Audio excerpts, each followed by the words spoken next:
បើសិនជាជំងឺដែលកើតមកច្រើនហើយអ្វីដែលយើងលើសចំនួនដែលយើងមិនអាចជួយបានយើងអាចជំរាបដល់គាត់ថាយើងគុំគុណធាតុបុប្ផាក៏ជួយព្យាបាលដូចគ្នាដែរយើងគាត់អាចអញ្ជើញទៅនោះដូចគ្នាដែរបាទក្នុងករណីដែលយើងត្រូវការគាត់យើងជូនទៅគាត់ករណីដែលគាត់មានបញ្ហាដែលត្រូវមកព្យាបាលយើងទទួលព្យាបាលលើកលែងថាបញ្ហាភ្នែកបញ្ហាម៉ារីកបញ្ហាឆ្កែខាំមួយដែលទីនោះអត់មានយើងព្យាបាលទាំងអស់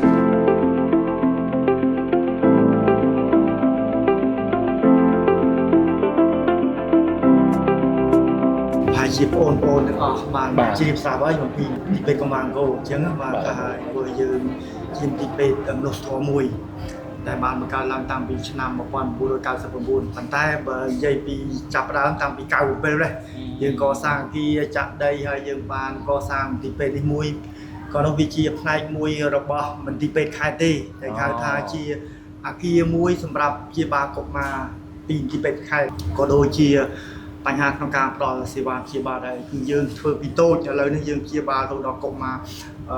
យ៉ាងច្រើនហើយយើងមានសវិសរហូតដល់ជាសវិសឯកទេសជាច្រើនដូចជាមហារីកដូចជាបញ្ហាភ្នែកដូចជាបញ្ហាទារកទើបកើតអីជាដើមគឺយើងព្យាបាលក្មេងរហូតដល់ផ្នែកឯកទេសអញ្ចឹងគឺការវិវត្តរបស់ទីពេទ្យកុមារគោរយៈពេល20ឆ្នាំជាងនេះគឺមានការរីកចម្រើនដែលយើងខ្លាចទៅជាទីពេទ្យឯកទេសមួយសម្រាប់ស្រុកខ្មែរយើងហើយយើងផ្នែកយើងមានផ្ដល់ទីពេទ្យយើងមានផ្នែកបណ្ដុំដាលហើយមួយទៀតយើងមានផ្នែកខាងសហគមន៍ព្រោះយើងថាយើងមិនមែនតែការព្យាបាលទេបណ្ដុំដាលយើងមានការការពារបាទការពារសំខាន់ដែលយើងធ្វើដំណើរការជាមួយគ្នាតាំងពីឆ្នាំ2002មកគឺទីពេទ្យដំណើរការបានមួយឆ្នាំ2ឆ្នាំគឺឃើញថាជំងឺភាគច្រើនគឺជំងឺដែលអាចការពារបានចឹងហើយបានយើងបង្កើតរបៀបការពារធ្វើម៉េចដើម្បីកាត់បន្ថយព្រោះយើងដឹងហើយអ្នកខ្លះធ្វើដំណើរតាំងពីមណ្ឌលគិរីរតនគិរីជំងឺធម្មតាហេតុអ្វីយើងត្រូវធ្វើការពារដើម្បីកាត់បន្ថយបញ្ហាជំងឺដែលអាចការពារបានចឹងហើយបានយើងចូលរួមក្នុង3កម្មវិធីហ្នឹងបាទព្រោះយើងមិនមែន focus ទៅលើតែមន្ទីរពេទ្យទេគឺយើងច្រើនជាងមន្ទីរពេទ្យដែលយើងគិតថាយើងអាចធ្វើការផ្លាស់ប្ដូរហើយយើងកន្លងមកប្រហែលដោយសារតែមានបញ្ហាសង្គ្រាមព្រំដែនយើងក៏ឆ្លៀតបុគ្គលិកយើង volunteer ដើម្បីទៅបើកជួយដល់ជនភៀសសាច់ដើម្បីជួយគាត់ជាពិសេសមនុស្សចាស់អីដែលគាត់មានបញ្ហាគេមិនលក់មានបញ្ហាវិបត្តិដោយសារតែគាត់ឆ្ងាយពីផ្ទះមានបញ្ហាហើយក្មេងយើងបានជួយ support អ្វីដែលយើងអាចធ្វើទៅបានហើយបានយើង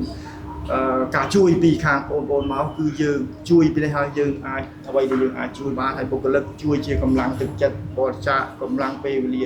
តែជួយនៅទីនោះដែរជិះគ្រូនៅពេលដែលដូចមិញនេះថាយើងមួយថ្ងៃទទួលបងប្អូនបានចន្លោះឥឡូវនេះវាជា300ទៅ400បាទបងប្អូននេះគាត់ដែលគាត់ថាមានតម្រូវការដែលត្រូវព្យាបាលហើយចំនួនលើសហ្នឹងយើងអាចជួយនៅក្នុងកម្រិតហ្នឹងលោកគ្រូហើយយើងមានមធ្យោបាយអីឬក៏ជំរាបគាត់យ៉ាងម៉េចដែរលោកគ្រូបើសិនជាជំងឺដែលកើតមកច្រើនហើយអ្វីដែលយើងលើសចំនួនដែលយើងមិនអាចជួយបានយើងអាចជំរាបដល់គាត់ថាយើងគុំគុណធាតុបុប្ផាក៏ជួយព្យាបាលដូចគ្នាដែរយើងគាត់អាចអញ្ជើញទៅនោះដូចគ្នាដែរបាទលើកលែងថាបញ្ហាភ្នែកបញ្ហាម៉ារីកបញ្ហាឆ្កែខាំមួយដែលទីនោះអត់មានយើងព្យាបាលទាំងអស់មកតែមកបាទដោយបញ្ហាភ្នែកបញ្ហាធ្មេញបញ្ហាអីដែលខាងនោះអត់មានយើងព្យាយាមព្រោះយើងដឹងថាគាត់ទៅនោះក៏អត់មានសេវាដែរបាទគឺទូទៅយើងផ្ដល់បញ្ជូនគាត់ទៅនោះព្រោះនៅនោះទីនោះគុណធាតុផាធំបាទគាត់អាចព្យាបាលហើយគាត់មានធនធានច្រើនល្អមែនទែនដែលយើងមានមន្ទីរពេទ្យហើយគាត់តែមានធនធានច្រើនសម្រាប់ការចូលរួមពីរដ្ឋាភិបាលមកច្រើនមែនទែនបាទអញ្ចឹងក៏យើងអាចហៅថានេះវើទៅជួយគ្នាទៅមកទៅវិញដែរក្នុងករណីដែលយើងត្រូវការគាត់យើងជូនទៅគាត់ករណីដែលគាត់មានបញ្ហាដែលត្រូវមកព្យាបាលយើងទទួលព្យាបាលយើងធ្វើអ្វីទៅតាមលទ្ធភាពសមត្ថភាពរបស់យើងនៅទីនេះបាទគឺថាបច្ចុប្បន្ននេះយើងមានខ្មែរយើងចូលរួមបានប្រហែលជា30%ហើយជាចក្ខុវិស័យរបស់លោកគ្រូដូចជាមន្ទីរពេទ្យលោកគ្រូគាត់ថាយើងខ្មែរយើងអាចថាយើងជួយគ្នាបាន100%អាចថា ឆ្នាំណាដែរលោកគ្រូ ខ្ញុំសង្ឃឹមថាយើងនឹងអាចបាន100%ព្រោះខ្ញុំគិតថាក្នុងរយៈពេល10ឆ្នាំឬក៏5-10ឆ្នាំទៅមុខទៀតខ្ញុំគិតថាខ្មែរយើងអាចជួយនៅពេលដែលសេដ្ឋកិច្ចរបស់យើងនៅពេលប្រទេសជាតិយើងជឿនលឿនព្រោះខ្ញុំគិតថាវាមិនជាច្រើនប្រមាណទេបន្តិចព្រោះរាល់ថ្ងៃក៏យើងមានសមាជិកមិត្តអ្នកគ្រប់គ្រងទីពេទ្យកម្លាំងគោដែរដែលគិតជាបរិច្ចាគជាប្រចាំមួយខែ$5មួយខែ$2$1ទៅតាមលទ្ធភាពរបស់គាត់ហើយយើងក៏មានមូលនិធិមួយទៀតយើងហៅថា endowment fund មូលនិធិ endowment fund នេះដោយសារតែយើងមានយកឈ្មោះគឺជា CEO របស់ទីពេទ្យកម្លាំងគោមុនខ្ញុំហ្នឹងគាត់មាន board គាត់បង្កើតជាមូលនិធិ endowment fund គឺយើងដើម្បីធ្វើម៉េចនិរន្តរភាពទៅថ្ងៃណាគាត់អញ្ចឹងឯងបានមានសកម្មដែលមានក្រុមប្រឹក្សាវិបាលរបស់យើងដែលគាត់ជាអ្នកដឹកនាំហើយដើម្បីរកថវិកាហ្នឹងហើយថវិកាអ្នកដែលបរិច្ចាគហ្នឹងគឺគាត់យកនៅធ្វើ invest នៅក្នុងសហរដ្ឋអាមេរិកហើយអត់យកលុយដែលគាត់ដោតលេខមកគាត់អត់ប៉ះទេគឺគាត់មានក្រុមប្រឹក្សារបស់គាត់មួយ endowment fund ហ្នឹងគឺលុយអ្នកណាដែលគាត់ចង់បរិច្ចាគដើម្បីជួយទីពេទ្យទៅថ្ងៃណាគាត់ដែលជាគេដំណើររបស់គាត់អូខេមុនគាត់ស្លាប់ទៅគាត់មានសល់អីគាត់ជួយប្រមាណឬក៏អ្នកមានគាត់ជួយប្រមាណទៅលុយហ្នឹងអត់ប៉ះពាល់ទេលុយដែលគាត់ endowment fund អត់ប៉ះពាល់ទេ$10,000និង$10,000ដែរប៉ុន្តែ5ឆ្នាំក្រោយអាលុយដែលបានពី investment ហ្នឹងមកជួយទីពេទ្យកម្លាំងគោ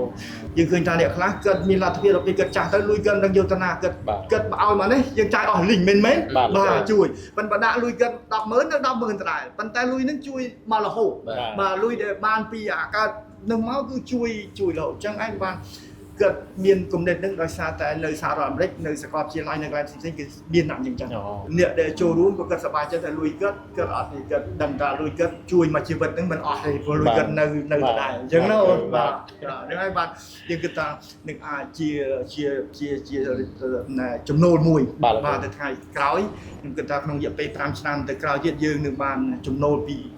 endowment fund ហ្នឹងហើយបាទអញ្ចឹងពីនេះរហូតដល់5ឆ្នាំយើងត្រូវខិតខំព្រោះថាគាត់យើងក្នុងរយៈពេល5ឆ្នាំទៅមុខយើងនឹងខំព្យាយាមទៅបាន50%ក្នុងស្រុកបាទបើលើយើងបាន30%ឯងឥឡូវយើងកាត់ខំទៅមិនហ្នឹងហើយប៉ុន្តែយើងគិតថាប្រហែលជាវាមានប្រឈមតិចដោយសារតែយើងមានបញ្ហាសង្គ្រាមទៅបាទបើសិនជាអត់មានបញ្ហាសង្គ្រាម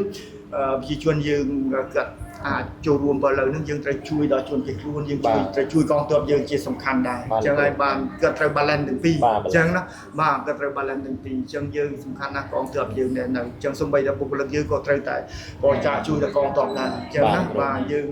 ព្យាយាមmanage នៅទីនេះតើយើងធ្វើម៉េចក្នុងកលៈទេសៈក្នុងរយៈពេលព្រោះវានឹង impact ថាវារយៈពេលគ្រាន់បើដែរមែនបងបាទតាមពីពាក្យបណ្ដាឆ្នាំនេះយើង fundraising របស់ក្នុងស្រុករបស់យើងធ្លាក់ចុះដោយសារតែតម្រូវការជួយដល់កងទ័ពហើយប្រជាជនជាគ្រប់គ្រងឥឡូវនេះវាភាសាទៀតអញ្ចឹងក្នុង2026មិនតិចជាង6ខែទៀតទេអញ្ចឹងដោយសារតែយើងមាន reserve fund អញ្ចឹងបានយើងអាចដំណើរការបានអញ្ចឹង board ក្រុមប្រឹក្សារបស់យើងព្យាយាមធ្វើម៉េចឲ្យមានប្រាក់សន្សំបាទព្រោះឆ្នាំនេះយើងត្រូវប្រើប្រាក់សន្សំយើងហើយប្រហែលហើយឆ្នាំក្រោយប្រហែលជាប្រើទៀតព្រោះយើងមើលទៅសន្ទុះនឹងហាក់ដូចជាវាមិនទាន់ដើមឆ្នាំ2025គឺល្អមែនទេបាទអមទិននោះគឺខាងយើងគឺ target ដែលយើងដាក់ race ហ្នឹងគឺល្អដល់ចាប់ពីពេលនោះមកគឺ target របស់យើងព្រោះសកម្មភាពយើងធ្វើអត់បានទាំងអស់បានខែនេះសកម្មភាពយើង event អីយើងកន្សែងទាំងអស់អញ្ចឹងបានប៉ះពាល់អញ្ចឹងបានយើងត្រូវប្រើប្រាស់ reserve យើងមករយៈសិនបាទដោយសារតែយើងមានក្រុមប្រឹក្សាវិបាលមានការចាត់ចែងមួយតែល្អអញ្ចឹងយើងព្យាយាមធ្វើម៉េច reserve ឲ្យបាន6ទៅ7ខែអញ្ចឹងយើងអាចចាយមិនសិនបាទហើយនឹងប្រឹងបន្តទៅទៀតបាទអរគុណច្រើនអរគុណ